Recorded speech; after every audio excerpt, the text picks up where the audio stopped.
Hey guys, welcome back to another video. It is Ashley and Grayson here with our full-time adventure. What's up, guys? Today, I'm feeling extremely grateful and just excited to be able to be here and make this video. If you guys don't know, or if you do, we had a traumatic accident and our camper was totaled. So let's just play back to a couple days ago, Wednesday I think it was.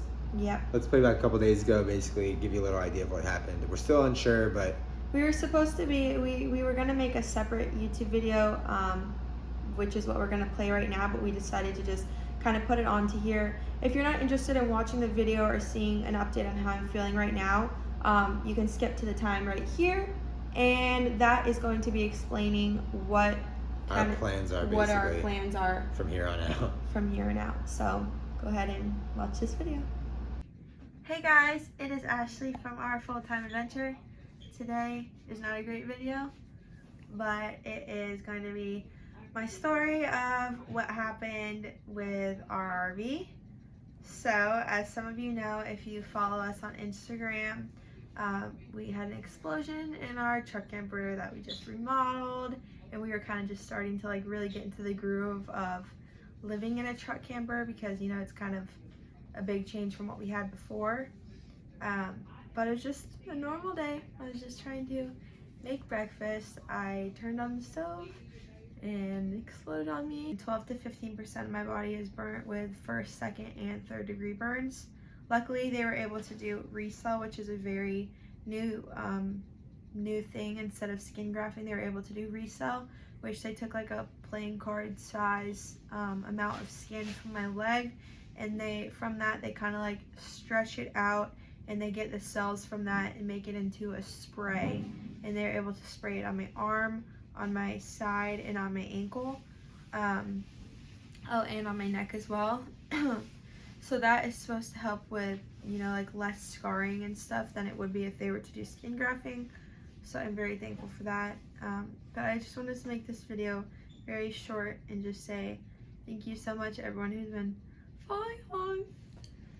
We're gonna have so many more adventures, and I'm just so excited to see what happens next. And this is not the end of us. We're looking for what's next. And so if you do have any, you know, recommendations, or you know anyone selling anything, we're really kind of open to whatever is next. But for the next month or two, we'll be staying in an Airbnb, just to like get back up on our feet, get back healing. Travel is gonna look a little bit different for probably the next year or so, but I'm just super thankful that I'm still here to even talk about it. Thank you so much for watching and for supporting us along the way. We're so thankful, so blessed, and we love you, and we'll see you in the next video. Bye. I know it's kind of tough to watch, you know, it's tough for us to record. You know, I was surprised Ashley was up to it. She was like, let me just make a video for our travel our family. And I said, are you sure? You know, I asked about 5 or 6 times. She said, yeah. You know, so, you know, we just really appreciate everybody for their thoughts and prayers and donations and so on and so forth. But yeah, it really, really meant a lot to us, just how everyone was just here for us and came together and have just been asking us, what can we do for you? How can we pray for you? Just everything. Like, it's been so overwhelming, and we're just so thankful for it. Like, seriously, from the bottom of our hearts. I just wanted to talk a little bit about how I'm feeling right now and kind of how it's been being out of the hospital. It is Sunday now. I was released Thursday, so Wednesday. So we've been out of the hospital for a little bit. It's been really, really, really great to be out of the hospital, because I'm not sure if we've like explained it at all, but for 10 days I tested positive for COVID. I had COVID a couple months ago. Everyone kind of just assumed that I was still testing positive because of that, because there's no way I actually had it. Well, so it's something called persistent positive, and it's a real thing. So 90 days after having COVID, which we only had it like 2 months ago. I was just checking the date. My watch is dead. But it's called persistent positive, and up to 90 days after having COVID, you can still test positive, but you're not contagious.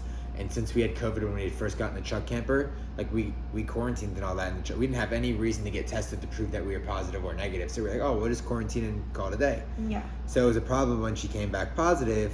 They were like, you have COVID. And we were like, no, she doesn't. We just had COVID. They're like, okay, well, where are your tests? And we're like, well, we never tested because we didn't have to because we had no one to prove it to. Yeah. And there's this whole thing. So, like, you know, eventually I got kicked out of the hospital because they exposed me to her having COVID. So they kicked me out, saying I couldn't be there till the 10 days was up, which was the Tuesday, which was the same Tuesday that her 10 days were up. Yeah. So on top of this happening out of nowhere, the worst 10 days of my life. Like, I was already obviously like the worst experience ever, but then like to have to go through it by myself, it's just hard. Yeah, it was tough, but she's a trooper. She made it easier for everyone else around her. She was so positive, and just, I remember they let me in the room for 10 more minutes before they kicked me out, and I was like, baby, they kicked me out of the hospital and everything's gonna be all right. And she made it so much easier. She's like, you know, how we counted the days was a little bit cheating, you know. I was like, oh, only this many more days, when in reality it was like, you know, an extra day or two after that. But I mean, we got through it, and it was tough. You know, you have to think about, you know, for those of you who do RV or do travel full time or do van life full time or whatever it may be, even if you don't, you know, just imagine, like, we lived in a 100 square foot space, maybe 24/7 together, and you know, it was tough, but she made it easier for everyone. I mean, especially for me. I mean, I was crying my eyes out in there, and she so positively just, it's gonna be fine, it's gonna be all right, you know. And here we are, it's gonna be fine, it's gonna be all right. Yeah, we have a little road of recovery, but you know, we'll both kind of explain what that entails, what my play in her recovery is and what her play in her recovery is. And I mean, I'll let her tell it, her part first, what she's got to do to recover, and then I'll talk about what I got to do to help her recover. Yeah, so after, you know, being in the hospital for so long and being stuck in my room and not being able to move at all, I was just so thankful to be out of the hospital with my husband. My mom was here. It's just been like really, really great to be out of the hospital. And no more hospital food. No more hospital food. Oh my gosh, yeah.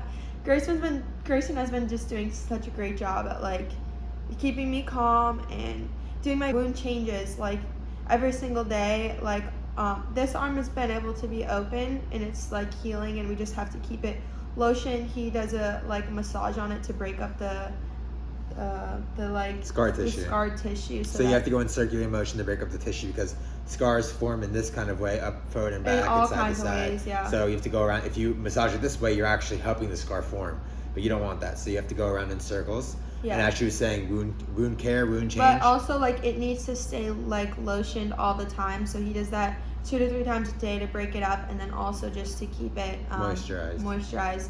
And then for the wound change, I still have this whole arm and hand, my ankle, my left side, and then the donor spot where they took the skin from. And I guess just kind of explain.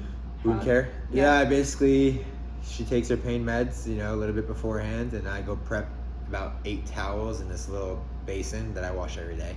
And we wash everything every day. I mean, so I wash these towels every day, and I put them in the little basin with dial soap with no fragrance, and you mix it with warm water, and you don't really use that until you get to the care part, the cleaning of it. But you cut this all off, all of the gauze, and we slowly, very slowly peel off this non-stick bandage that's under it.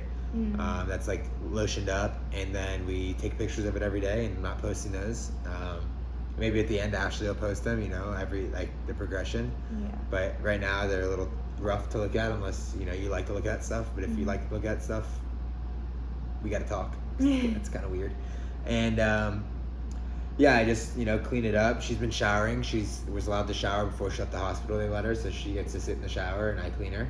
And then she comes out, I dry her off, and I lotion it all up with that stuff again, and cover it all up and wrap it all up. Same with the sides, same with the ankles, same with the donor spot. Brush her hair, make her look all cute. And my hair, obviously, I'm sure you've noticed, my hair used to be really long. It all got burnt off to like around this, you know, where it is now, and then they kind of just snipped off all the pieces that were like stuck on from being burnt. I had like burnt hairs on the top of my head. But basically back to wound care. Yeah, that's that. And then also the massaging thing and taking care of her, making sure she's eating enough and all that. And then on her part of recovery is rest and physical therapy and operational therapy. And she'll explain the difference. Occupational. I thought it was operational. She'll explain the difference between occupational and physical, and what she has to do, kind of. Just a little. Just shortly. So I'm like trying to like obviously keep my hands moving and stuff, because in my arms, in my ankle, in my side, and everything because... You want to show them some motions? No, not really. The less you move it, I mean, the more you move it, the more you're like stretching out the skin, which, you know, will help joints. It heal better. Because if you don't stretch it out and you just let it heal like this, I will never get full range of motion back. So as much as it hurts and sucks, I just, every single day, multiple times a day, I just continue to keep stuff moving. And along with that, now that I am starting my recovery and I'm starting to be able to like walk around and do this kind of stuff, when I go outside, I now have to be covered 100% of my body that is, you know, has the burns on them. I have to wear the sunscreen, and then I have to be like actually covered up. I'm gonna have to wear a hat all the time, so it's gonna make, you know, stuff look a little bit different. She wanted a fedora anyway, so now she's got some cute ones. Now I have to wear them all the time. Bad circumstance. I always gave her a hard time. I was like, you don't need a fedora, like you're not gonna wear it. Now she has to wear it. Yeah. So she's got 2 fedoras and a hiking hat, and yeah, so it's gonna make stuff look a little bit different. I mean, luckily we are going into the winter season where I'm gonna want to be covered up anyway. But as summertime rolls around next year, it's like I'm not gonna be able to wear a bathing suit. I'm gonna have to be covered all the time. But luckily, our plan is to be in Alaska, and I've kind of researched a little bit. It's not really supposed to get over 65 even in the summer months. So I guess that's kind of working out in my favor. But I guess let's, you know, what you clicked on the video for is what do our future travel plans look like. So we're just going to... in general, yeah.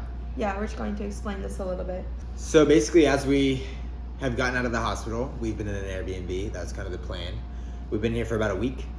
She's got to check up on Wednesday. This is part of our plans. She's got to check up this Wednesday coming up. Please pray for this hand. This hand is like, I guess, like considered the worst, and is possible to have another surgery, but we're really, really hoping for not. So please just continue. I don't think there's going to be another surgery. Everyone was very hopeful about the procedure. One guy came in and gave us like, okay, you know, this might happen. We're like, why'd you have to give us the bad news, you know? Yeah, it sticks in your head. Yeah, it sticks in your head. So it's going to be fine. It's looking great. But prayers continue. Back to the travel plans. We'll probably be in an Airbnb depending on this week. If they tell us this Wednesday that she's still going to be covered and stuff, they're going to want to see her probably the following Wednesday, another week. So if that's the case, we'll be in this area, Nashville area, for another week. And then, depending on where we find our next home on wheels, whether that's a truck camper, converted ambulance, that's 4x4 preferably, converted box truck, a van, even like a Sprinter, or even like an Econoline high top, anything that has 4-wheel drive. And yeah, we're willing to get rid of the truck to get something that's drivable. But we're still looking at truck campers. It's just this market. It's for what you get in a truck camper isn't worth it. Even the one that we had, we overpaid for, but it was in such good condition that it was worth overpaying for. We're trying not to have to renovate it or anything, but obviously if it needs to be renovated in a year when we're feeling up to it, I can even do it in the time being. I would build something, but we just finished renovating our old thing, and it's kind of hard to build while you're living. But if we're living Airbnb for the next couple of months as we plan to, well, month and a half-ish as we plan to, if we were to get something that needed to be converted, I can definitely get it done in that month and a half since we're not really doing anything else, but I'd prefer not to. What else are we?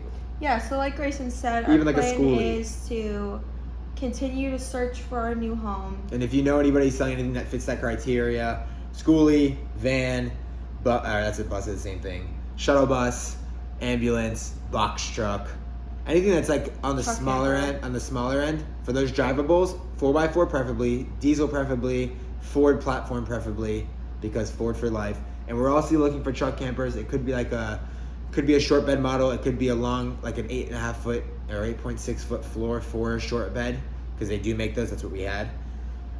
But I mean, we are willing to sell the truck. So on the other hand, if you know someone wanting to buy a 2019 F-250, send them our way, because that might be an option. Yeah. Or really just, it's up in the air. I mean, we want another truck camper, but like we're willing to get something else just because the market is, it's like the housing market, but worse. You can't find anything for a decent price. At least with the housing market, it usually appreciates, even if where there was a crash. When it comes to this market, you usually lose money unless you build yourself. So yeah. You know. So anyways, yes, we're looking for. I can talk about that all day. We're looking for our new home on wheels, and our plan is to just continue to kind of stay in Airbnbs for the next month and a half, like Grayson said. for multiple reasons. First, I'm just really not ready to get. But we back are still into, looking for a rig in that time period, so we can set it up. Yes, we're Like, definitely wanting to buy something before the we month just and a half won't. is We over. just won't live in it. Yeah. We're definitely looking to buy before then. But first of all, I'm just not ready to be back in an RV yet. Second of all, we need to have access to like unlimited water, washing machine, washer, dryer, all that kind of stuff, because we do need to keep my wounds very, very clean. So that's two. There's a few reasons, but yeah, I'm just really not ready yet. So we're going to be doing that for the next month and a half or so, just really depending on what we're able to find. But let's say we find something in Oregon, we're going to start making our way there, but I can't really be in the car for too long at a time, so hopefully it won't be Oregon. Hopefully it'll be something closer. Yeah, hopefully if you're in Oregon and you're seeing this and you have something we want, let's make a deal to like meet halfway. Meet in the middle or something. Yeah, but also we have to get something. Everything nowadays, no matter what, brand new or not, has propane. So we're gonna be taking that out and making it a full solar electric rig. So obviously the second we get it, I would literally tell the person, keep your tanks, I don't want them. And we'll figure it out from there, because obviously with no tanks, there's nothing that can happen like that. Tanks, you're welcome.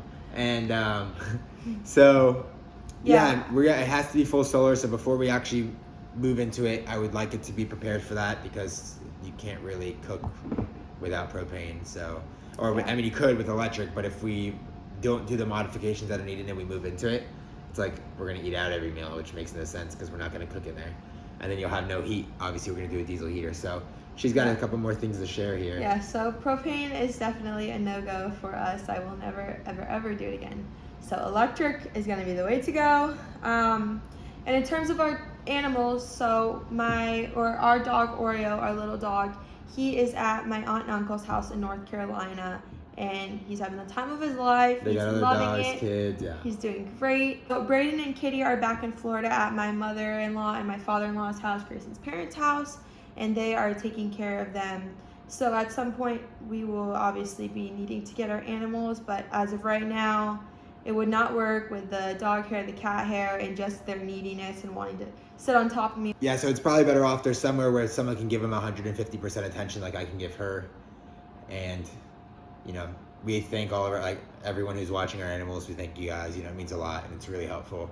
It's sad because we miss them. We see other people's dogs. We see dogs on TV or cats, and we start tearing up. We miss our animals so much. But it's okay. We know that they're going to be all right, and we'll see them very, very soon. So that's kind of like what our future looks like, and it really also depends upon doctor's appointments and stuff like that. It's very much up in the air. It's very much up in the air. As you can tell, what are you looking for? This. Where are you guys gonna go? I mean, it's been nice to be here. We haven't even really been outside because it's been cold. She doesn't have shoes, but we got her some shoes on Amazon and they don't fit. So we're gonna go get her some shoes today. She'll wear hospital socks into the store. But if you know us, we're both very much, we need to be outside. So we're kind of getting freaked out in here. But it's nice to be able to relax because we haven't, we have. We've been forced to because they can't really do anything. So, yeah, I mean, we appreciate everyone's support. We appreciate everyone's, messages, calls, just being there for us. It's so awesome. And I hope you guys know that we're there for you guys as well, and I've always said it, and it's a serious thing. This is our little community that we have. The little RV community is the coolest thing. It's actually huge. You got truck campers, and you have travel trailers and fifth wheelers and vanners, converted stuff. But it's cool to see them all come together because we've kind of had all of the rigs besides a van or whatever in a Class C or anything. So we kind of I don't know. We have friends besides being home from friends and family at home and at church and stuff like that. We have the coolest friends in the RV community, and we literally consider you guys family because it's cool to see you guys consider us family. Yeah. But so we appreciate it. Yes, thank you again just so much. We've 110% felt all the love and support, and it's just been so helpful in this time of an unfortunate event. Seriously, it's really meant a lot to us. So we just wanted to thank you for the support. Thank you for watching our video. And wait, if you know anyone doing any of that stuff that we talked about earlier, selling something like that, we already have our eyes on a couple things, but send them our way. Comment it down below. Do. And, as we always say, stay tuned. Bye.